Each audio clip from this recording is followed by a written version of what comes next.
Yeah, I mean, there's the old joke that with any startup, you need a developer and an asshole, right?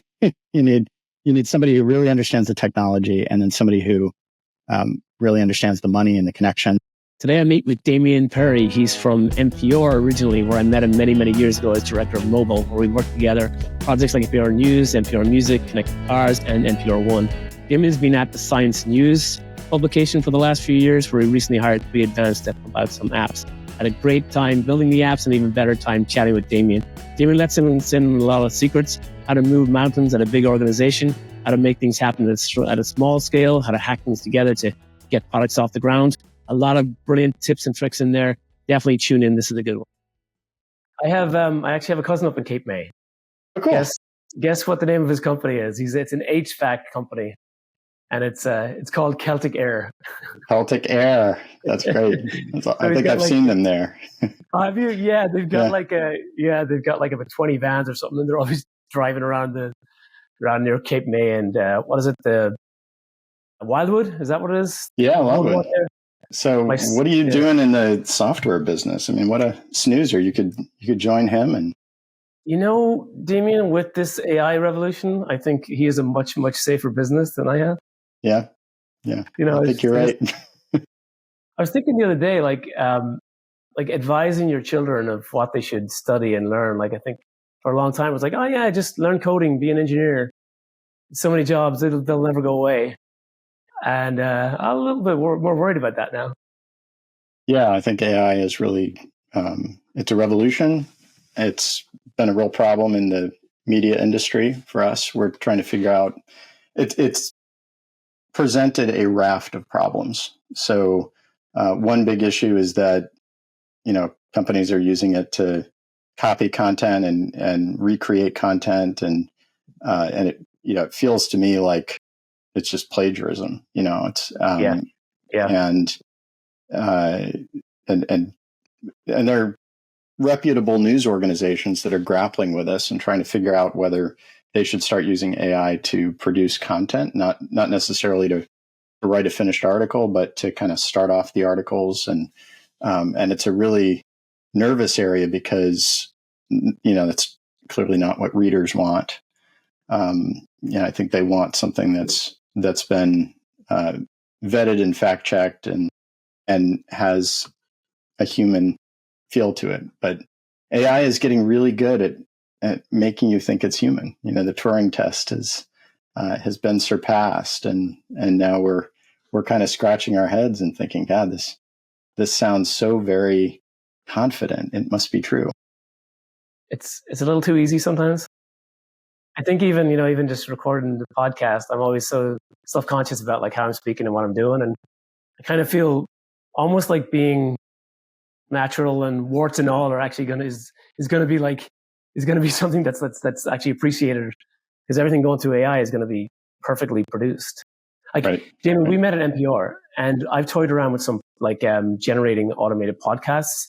And what made me even think about NPR and because I listen to the hourly news, and once you use the voice cloning or you use the voices that come out of the box of Speechify or OpenAI, they sound really, really like how NPR News hourly is produced. Yeah, and it almost makes you feel why NPR News is staying that boring and why it needs to be that way. And is the AI revolution going to spark the need to be really, really authentic and actually be more human and less robotic? Yeah, I think, around the time I met you, I went out to CES, and they were just launching this sort of voice mapping capabilities. And I remember going to this little CES booth, and they had perfectly replicated then President Obama. And it sounded just like Obama, and they could make Obama say anything.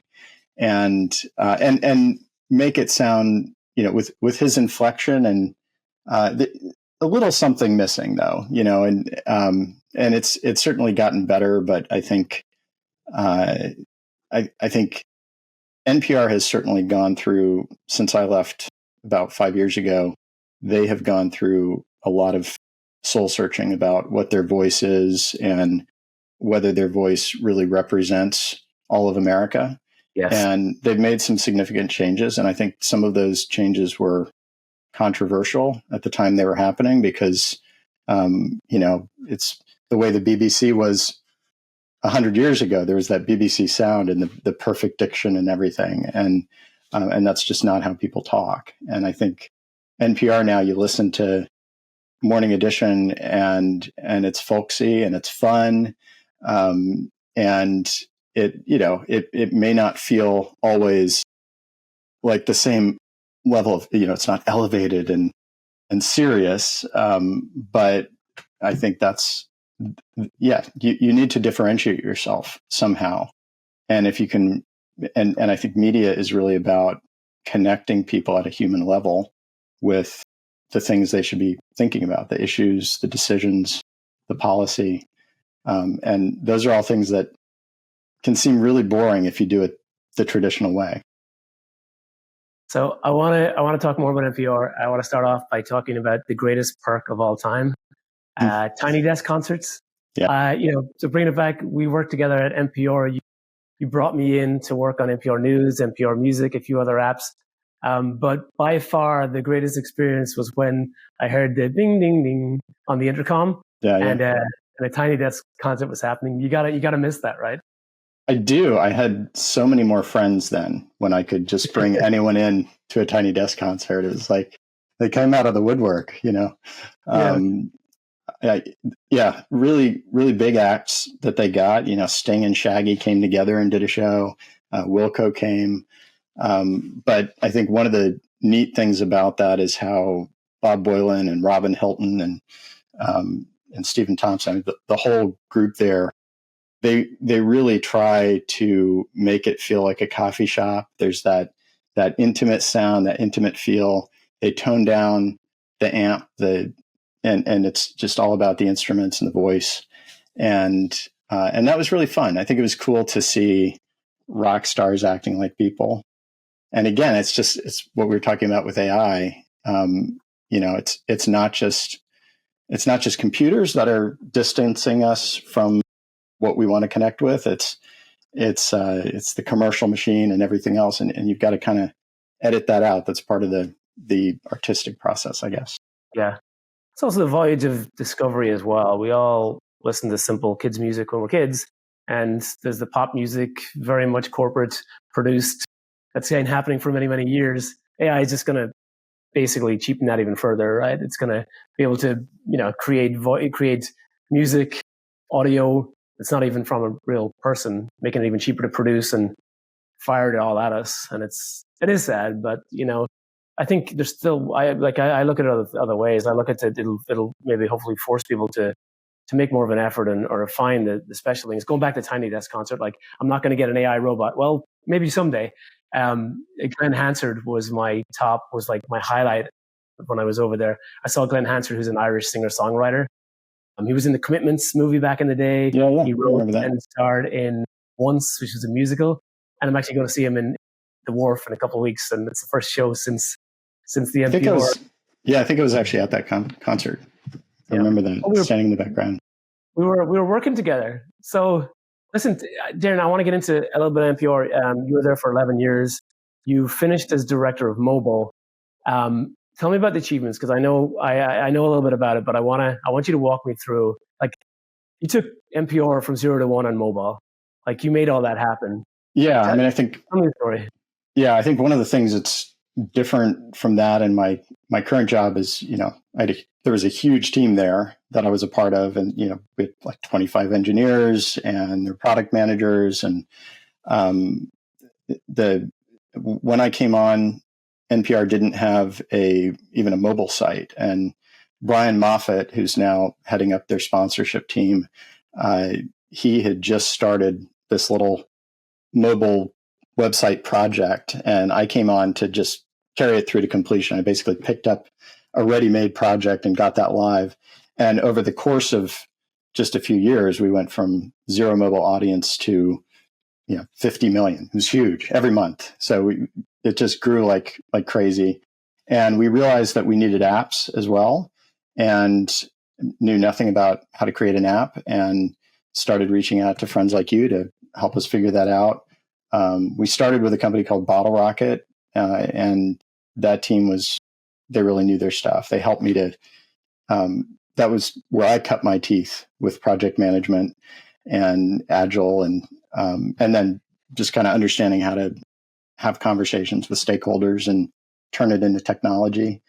But then as we got into that, we realized that the revolution was not, or I should say, the way people listen to radio is not your cell phone. It's like your car. And we needed people to come in and help us understand that. So, you built the first Ford version of our app for us. And you can remember those days of Ford would send us like we called it the motherfucking motherboard, because this thing would it was live and you'd plug it in and you get zapped by it, but you'd have to kind of figure out how to build an app on their software. And then soon they started giving us bigger units, and we created little cars and stuff within NPR. And we had a special room where we kept all of the prototypes that no one could see. And yeah, it was a really fun time. And then I think the thing I'm most proud of is I was part of a really tiny team of people who, there were four of us essentially, that said, the way we need to stop measuring success by page views and UMVs, this kind of typical vanity metrics. Yeah. And what we really need to look at is how much time people are spending listening to our content. Mm-hmm. And that was the birth of NPR One. And, Michael Yock, who was a big leader behind that. I think he's at Oracle now. But Michael was the first one to say, I just want a button. I want one button to turn it on. And then Javon Murati, who's now at Mozilla, he said, what we really need is to just play with collaborative filtering algorithms. And so he started just coding in PHP and wrote this. He found code off the internet to build a Lemire Slope 1 algorithm that would decide based on your behavior what the next story is that you want to hear. And then Jared Beeler, who was the real developer behind the whole thing, and said, "No, guys, we can't do this with duct tape and baling wire. We need to actually build something that scales to the kind of traffic that we think we're going to get." And it was from those humble beginnings, and it was an experiment, and it took over a year just to get the project off the ground to where we could go from a prototype to we're going to build an app. And yeah. And then we built an app in 2 weeks, and we got it out there, and then we just started iterating it with the audience. And I thought, it was cool to be a part of big change at NPR. Definitely. No, I was involved in that as well, David, because I think I was like the insurance policy. You had just hired a couple of new developers, and I think I was around, I guess, just in case it didn't work out. And those guys were awesome. I remember coming to you maybe a month and a half in. I'm like, I'm not doing anything here. I'm not really needed. And some fantastic hires. Well, yeah. So we brought a lot of people in, and we hired a bunch of different app developers. But it was really it was this sort of big departure that we took for a long time, and decided we weren't going to build out our traditional apps that you got off the ground. And then Carrie Lenahan came along, and she kind of steered it back the other direction towards. And I don't think you can download NPR One anymore. It's just integrated into the main app.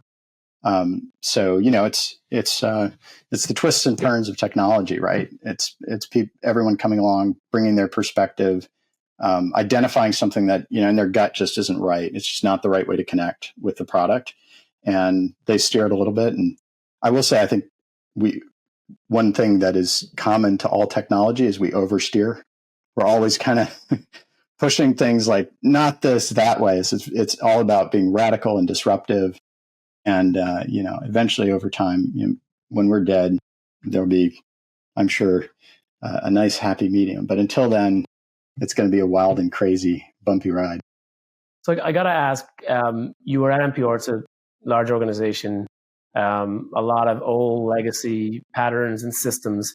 How did you manage to get moving on this like really revolutionary product? Like it was, it was like um, it was like an endless player for NPR. Like, but that's a standalone product by itself. That it must have been difficult to sell that, right? Is it like how did you guys go from this, talking together with this idea to we're actually going to make this product work at a large organization? Like we're really going to do some game changing. How did that happen? Yeah, And well, what advice? I would ask as well. What advice would you have for other people that are in a similar situation that they want to make something happen, but they have to move the system in order to do it? yeah. I mean, there's the old joke that with any startup, you need a developer and an asshole, right? you need somebody who really understands the technology, and then somebody who really understands the money and the connections and I definitely think I was more the developer side. I was the guy who my job was to get the technology and translate it to all the people who are going to be a part of the project. But Kinsey Wilson, who is not an asshole, but played that role, was really the one who understood how all the pieces work together and all of the blowback that this was going to get. And I didn't get it at all. I mean, it was just, he was really good at having an open door policy. And so we'd go in and we talk to him and say, we think this is where the tech is going to go. And he'd say, okay, we need to talk about all these problems. What are the stations? Because NPR is owned by its network. So what are the stations going to think of this? And if the initial reaction to it is negative, it's never going to get anywhere. So we have to present it in a way that they see how it can help them. And what the stations are interested in is, and clearly their branding. This is the biggest pain point is you meet somebody at WAMU and you say at a cocktail party, oh, I hear you on NPR. And they're like, no, I'm not NPR. I'm WAMU. We're the biggest station in the network and we own NPR. But for them, it's really important, and it's important for the business model because 50% of NPR's revenue comes from stations, and the station, or it's probably like 40%. But for the stations, they get most of their revenue from listeners, supporters, and NPR has not directly done fundraising. So we had to figure out the fundraising, we had to figure out the branding, and then we had to figure out how to get the local news in, and in a way that, I think local news is kind of stigmatized, and there's this feeling of like there's the national program, and then there's you and whatever your neighbors are interested in, and so we had to do that in a way that really incorporated the sound in the same seamless whole that you get when you tune in to Morning Edition in the morning. And when you tune into it here, you're not hearing what NPR put together. You're hearing NPR's clock. And then there's an engineer at WMU, and they're pulling things in, and then they're also clipping in their local stuff, and they're doing it in a way so it just sounds like one program, but it's really, their own local flavor. And so Kinsey led us off in that conversation, and then and he just built a listening tour. So he set up big conferences with the stations and gave us a chance to present, and they were very carefully scripted. He put together all the funding conversations. So we sat down with the Knight Foundation and the Gates Foundation and figured out how to get them to give us money to cover all the engineers who are going to have to build this thing. So it was a big process, but that's great. So it's, once you have a champion at that level that sees all the things you can, they can kind of make it happen. And I was always impressed, because I know there were other initiatives, like there was the Planet Money app. Obviously, the connected cars was pushed by sponsorship, and I think that's a big part of how partnerships, big part of how some of these things can get moving is if there is someone or an organization or a brand that can get behind it, that gives you a chance to experiment a little bit. Right, yeah. And we spent a lot of time in Detroit, talking to automakers and trying to figure out how the future of cars, the future of radio was going to be every car having their own infotainment system. And of course, that didn't pan out. And I think all of those those teams either went elsewhere or now they're doing like autonomous driving and things like that. So Android and Apple just kind of took over that space. Well, that's it. You got CarPlay and Android Auto, and again, we're talking about like a big organization and these old car manufacturers that have been around forever and huge systems and red tape and everything else, and even the slowness to produce anything.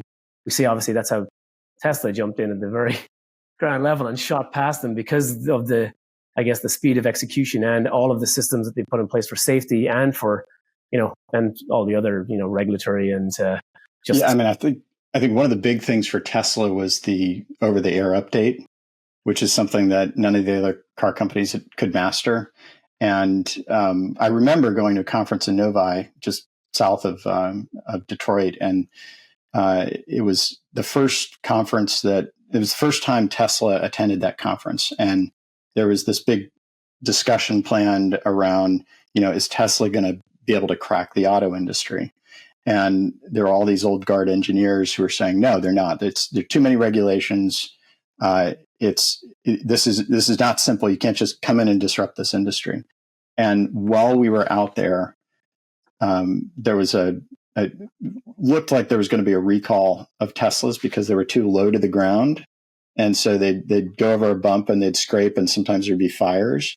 And so overnight, while we were in Novi, some engineers got on their computers and they lifted the chassis on every Tesla in America and solved the problem. So they didn't have to do a recall. And that was the point at which the industry started to take notice and realize that Tesla was in a completely different league. Yeah. And they were not going to beat them if they kept playing by the same rules. Yeah. Well, I remember when the iPhone came out in was it 2007? And when I remember I was there the first day with Darren, who on the first day getting the iPhones. And I remember everyone, trying to look at it, trying to play with it and, showing it off. And it was this crazy thing that you would pay $600 for this phone. But it was this buzz of everybody wanted to touch it, everyone wanted to play with it, everyone wanted to know what it was like. And I feel like at Tesla is kind of like that as well. When Tesla arrived, it's like, it's like you're driving around in a massive iPad. Now you have the Cybertruck that's everybody wants to know what's it like, whether they like it or hate it or whatever. They want to know what it's like. I saw Marcus Brownlee on YouTube. He's a fantastic YouTube reviewer reviewing the Cybertruck. He said that the most dangerous part of the Cybertruck is not the size, the weight, the vision, how far you can see. The biggest problem is that everyone around you is staring, turning. Yeah. It's this wondering what's wrong with this guy who thought that was a good design choice. So what do you think, Demian? Thumbs up or thumbs down in the Cybertruck? I think it's the ugliest car I've ever seen. It looks like when I was a kid, we used to play this game called Mech Warrior, and and everything. It looks like a Mech Warrior. It's just this sort of Atari looking design. I think it was hilarious that at the unveiling when Elon Musk said this thing is bulletproof, and he brought out his sledgehammer and went for the window, and it broke. And I remember being out at CES when Bill Gates was giving a product demo. Same thing happened. Blue screen of death during the CEO's unveiling. Yeah. So it's almost like you can set your clock by all the times that when a CEO unveils a product, it's going to go wrong. So, but they're good on them for selling a truck. What do they cost now? Like $250,000. And just they're obviously $80,000, like you said. Right. Yeah, that's right. And you really see the cost, and it's like double that. And then we still have full autonomous driving is coming within this quarter, right? That's a promise every quarter for the last few years. And again, we bust Elon Musk balls all the time on our newsletter. We actually get some feedback on our newsletter. Stop going so hard on Elon Musk because it is because he can't take it. Yeah, you can give it. But yeah, no, it's spectacular. Personally, with the Cybertruck, I would never drive one myself, especially not around. And we see them around here in Arlington and DC all the time now. But I do love the boldness of it. I love hey, we're doing this, take it or leave it, and love it or hate it. It's like, and it's, to me, it's like a beefier DeLorean, right? It's taking us back to DeLorean, which I must throw in, is one of the two Northern Ireland's, where I'm from, Northern Ireland's two most famous exports has been the DeLorean and the Titanic. Yeah. So yeah. Not sure about Yeah. success. It's funny because the Tesla is often compared to a DeLorean, and maybe it's just because I was a child of the '80s, but I wanted a DeLorean so badly. I thought that was the coolest thing ever. Well, what do your kids think about the Cybertruck? I hate it. I think I think it's really ugly. Yeah. But if there were a movie where maybe it's the next Back to the Future 5 or something, they can roll that out and put a flux capacitor in it, and it'll be cool again. Well, I have an 8-year-old and a 10-year-old that made me pull over at the Tesla dealership. You know, the new one down at the bottom of Glebe Road. They made me pull over and be driving on, and there was a Cybertruck, and they were all over it. They love it. It's not coming. It's not coming, but they love it. Love it or hate it. It's come around. They'll have to settle for a dog or something, right? So. No, we're not starting that conversation. So listen, let's get back into. I want to talk a little bit about I want to talk about Science News for a second, because first up, I want to thank you for hiring the 3 Advanced team on Science News. I was honored when I heard from you again. I'd love to talk about Science News, a little bit of history in Science News, and then the why behind even moving to an app at this stage and bringing out a mobile. Yeah. So Science News, I came on really excited about the opportunity because, like all places I've worked at, it's this old institution that's been around forever and is interested and open to the idea of changing and kind of trying to be like some of their new media competitors. And what I discovered coming on is that they had all of the raw pieces of technology in place, but they'd kind of made quick decisions about them because they just had resource problems. So I was in the very nice position of being able to take all this existing technology and say, what are the things that we could do better at? And one of the, I don't want to name anyone, but we had this company that was really designed to be. They create technology for the purpose of circulation audits. Really, there's no better way to put it. What do you mean by that? So there are, and this is getting into a boring area, but the way that print companies traditionally sell advertising is based on their circulation. And there are all kinds of rules about what you can count as circulation. And you can actually count some digital distribution as circulation as long as you are also distributing the print ad there somehow, like in a PDF version, and that you have kind of a distribution path that is regular and kind of replicates the way print distribution happens. And so we really built our entire digital product strategy around this audit report that comes out once a year and is designed for advertisers. And this company did a very good job of meeting that requirement, but not a good job of meeting the requirement of, is it easy to sign in, which I think is the most important thing. Authentication is the really boring thing that nobody outside of a development team wants to talk about, but it really makes or breaks the app. So they didn't really care that much about authentication. They didn't really care that much about the reading experience and the user experience. They didn't do any measurement of how many people are actually engaging with the app. They were just like, we need an app so we can say that we've got this distribution platform. And so I made the difficult decision to no longer work with that company. And we have not had our breakup conversation yet, but they know it's coming. And so I've had to just replace one piece of technology after another so that we can start serving our digital audience with their needs in mind instead of the needs of, the ad industry. So, step one was really just, and the only requirement that was put on me was let's be able to shut this thing down without shutting down our app. So If it's at least as good as our current app, then great. And so that was a very low bar, but I knew you could do better. And so I really pushed for, can we create a simple reading experience? That was kind of the goal, the challenge I put in front of your team. And then you all came back with a whole bunch of ideas of how to do that, and created a really nice minimalist design. We had some back and forths to make compromises, but and there were some things that were controversial that your design team wanted to do. That one of the things that we got across, which I thought was really cool, is to bury the captions. So you see the image, you tap the image, you get the caption, but if you don't tap it, it's not there, and you can continue reading the article. And I think that was a really important innovation, because the captions were so big on a small screen that they really kind of overwhelmed the reading experience. But it's those little decisions that you have to make to create something that people really respond to. And so we went from 2.5 stars to 3-4 stars. So we're seeing that audience respond better. Yeah, 4.5 now, I think.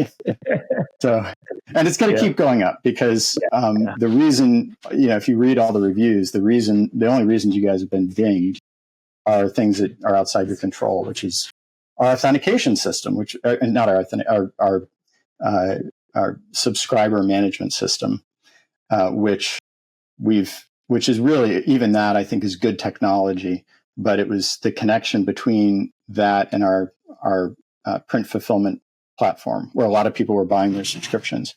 And so some people have not been able to log into the app. I think we've fixed all those problems now, but it's going to take a while for all those reviews to sort out. But no, as far as I'm concerned, it's a hard 5-star app. I don't think there's anything wrong with it. So it seems like you went into the project thinking you just needed to get this up and running as quickly as possible, so you can cut some cords and set you up for the future. I know you're obviously you value mobile, otherwise you wouldn't have been pushing it so hard.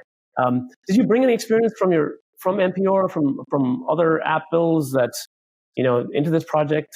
Like, was there anything specific you were keeping in mind? I think it was a very different project from what I did at NPR, because I think at NPR we, particularly as we moved more towards NPR One, we were trying to create an app that didn't feel like a magazine with audio links. But I think very much with this, the Science News app, we were trying to create something that, the physical instantiation of it was the magazine. We wanted something that was as easy as picking up a magazine and just worked, and you could find your stuff and not get distracted.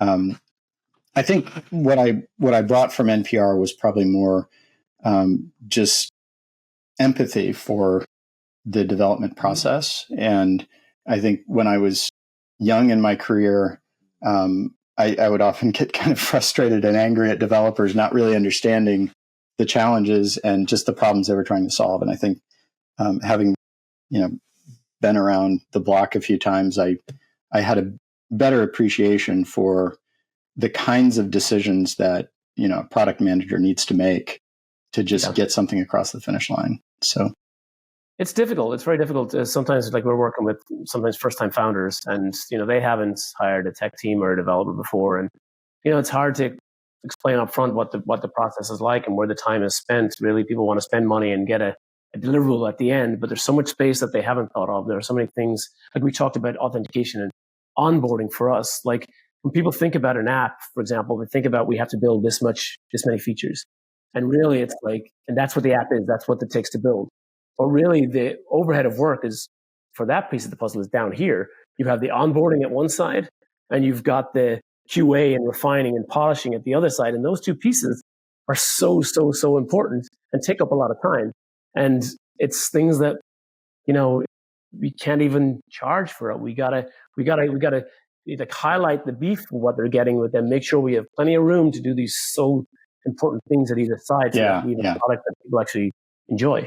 And that's the advice I would give to anybody doing a first-time app, is you want the people who know the most about the the technology, the audience, the whatever, to make the decision. And sometimes the person who knows the most about the audience is going to be somebody at your company. And sometimes the person who knows the most about, the way that, dark mode should be applied in settings is a developer.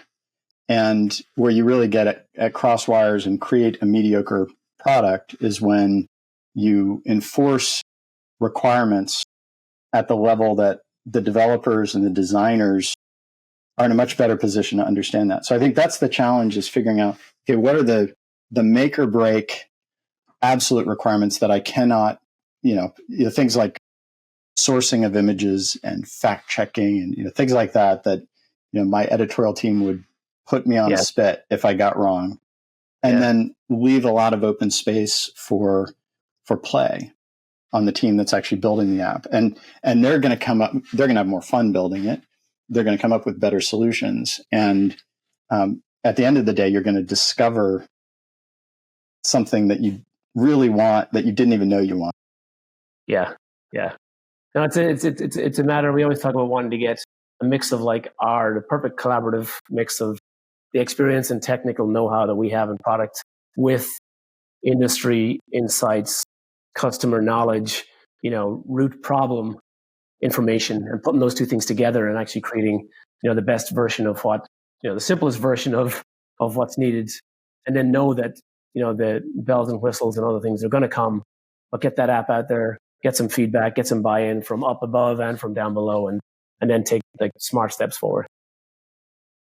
Yeah, definitely. Demian, before we wrap up, I want to talk about a couple of your personal projects, because one of the things I know we always connect on are, because we're the same kind of person. We're hackers, we're tinkerers. Yeah. We play with things, and I talked to you a bit about. I want to ask you what you're working on at the minute. I know you've got because I love that. Listen, you have the blog that's all about highlighting places and things to do with kids in DC area, and then the stock market predictor. Tell me about a few of these things that you're playing with. Yeah, so a few years ago, well, first let me tell you what I'm working on now, because it'll bore the crap out of you, and then I'll get to the more interesting projects that are apparently behind me. So lately I've had a lot of problems with this authentication system. So I have had to build my own system that checks that people are actually subscribers. So I had to build webhooks and stand up my own app. So the Science News subscription system is actually built on my own personal server right now, and we need to get that off. We're working on that. But so that has really taken up a lot of my time. I've been working late nights and early mornings to try to get that done, but it seems to be working now. But the blog was a fun project. The idea behind that was, I feel like events are one thing that really differentiates local news from national news, and finding ways to get people together in a physical space is something that is really important to me. I spend so much time on screens, and I'm really trying to get away from screens. And so this was a way of kind of playing with that idea, and also getting, forcing myself when I go into, lower the lights, engineer mode, put my hoodie on, try to tie that back to my family. And so what I did is I just coded this, basically a scraper that pulls in events from lots of different websites, and it doesn't use any AI. It's just it should, talking to your team. They've given me a lot of ideas for how I should be using AI and the libraries I should be using, but essentially it's just, it's like regex. It's going through and trying to find dates and locations on web pages, and then I built a little CMS so I could go in and correct it when it's wrong, because it's sometimes wrong. But it just felt like a much more efficient way to curate an events calendar without having to do a lot of work. And we still use it today. And it's the first place I go when we're planning our weekend. And if there's stuff that is not on that, I go to other calendars, and then I fix the code so that it brings those in. So that was a cool project. I think with the stock stuff, a few years ago, I had this idea that you could scrape SEC filings and use that to make algorithmic trades. And one of the filings that I looked at all the filings early on, but one of the most common filings is the Form 4A, which is the insider trading. And there's all kinds of data on there. And at the time I was coding this, the XBRL, it's sort of a language of SEC forms. That it's a markup, and that was just coming out. And most SEC forms did not have that, so I had to parse forms and write regex for that.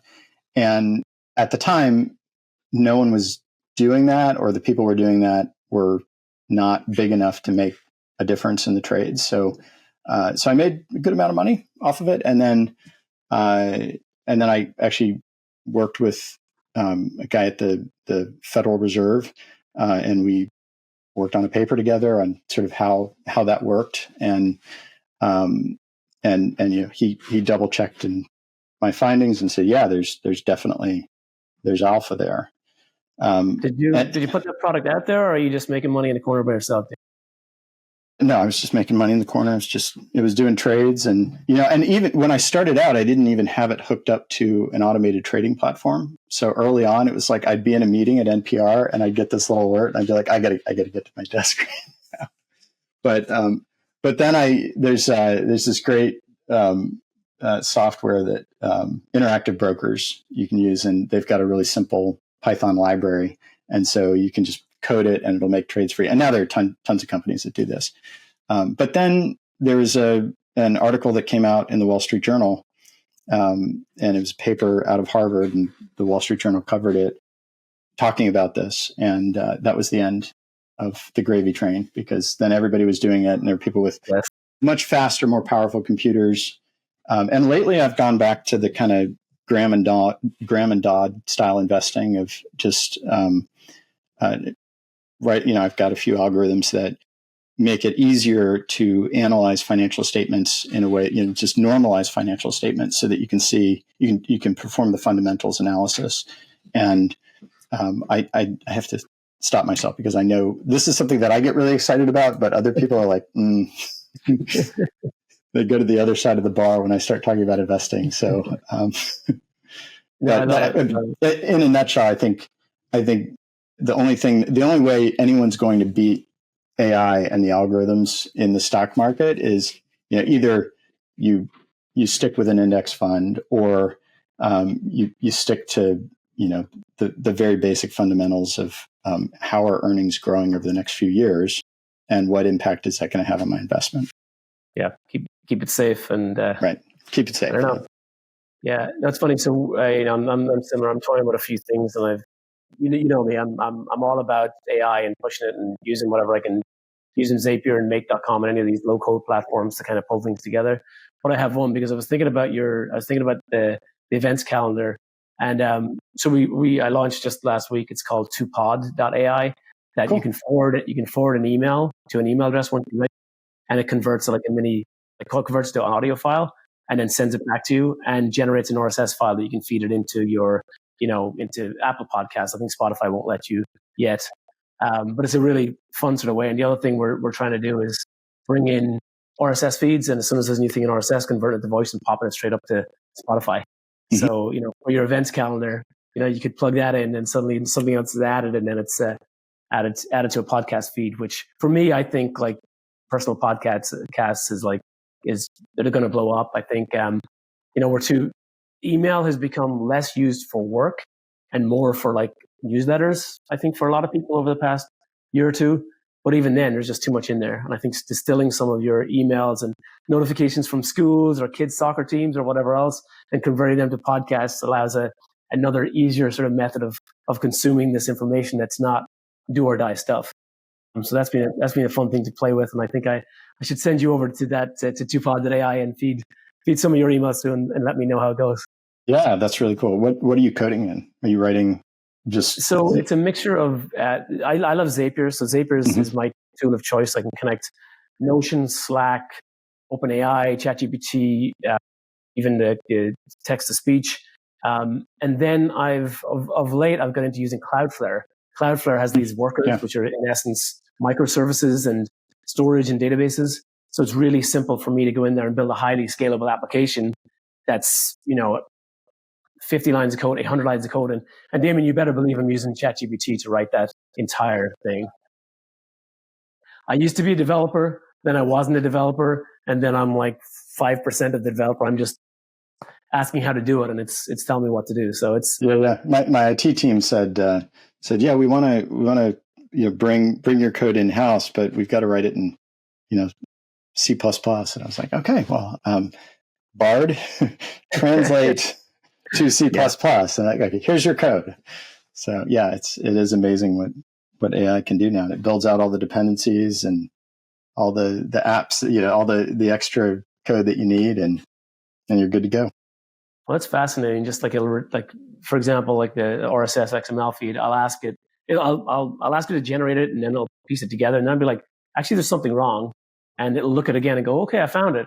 And you're like, well, actually, I just tried to send it to Apple Podcasts, and they told me that it's missing an image URL, and suddenly it'll look it up and add it to it. So it doesn't, even journalism, developers, everybody's job is under threat, but it's a tool. It's a tool. It's not a replacement. It's a tool, and being comfortable with using the tool makes you a more powerful producer, for want of a better word. But it's always going to be dangerous. You're going to always need to be. Someone's going to have to overlook it. Well, at least for the next few years. Yeah, totally. Well, Demian, thank you so much for joining me. I enjoyed the conversation. I know you and I meet for drinks. I think at 4 Points is our spot. We'll definitely do that sometime soon. We'll do that again soon, because that's an even more fun conversation with right. You and your friends. Your friends are so crazy. I love them all. They're so awesome. And it'd be great to get together again. We'll do a trip to the embassy where I'm safe and protected by my people. Demian, listen, thanks again, and thanks everyone else for joining us. This has been another episode of the What's Happening podcast. We heard from Demian's adventures in apps and AI. This podcast is brought to you by 3Advance. We're the product development team for startups. To learn more, go to 3advance.com. Sign up for our newsletter. I keep you in the loops with what's happening in tech, AI, and everything else. Demian, thanks again. Everybody else, let's launch it. Thank you.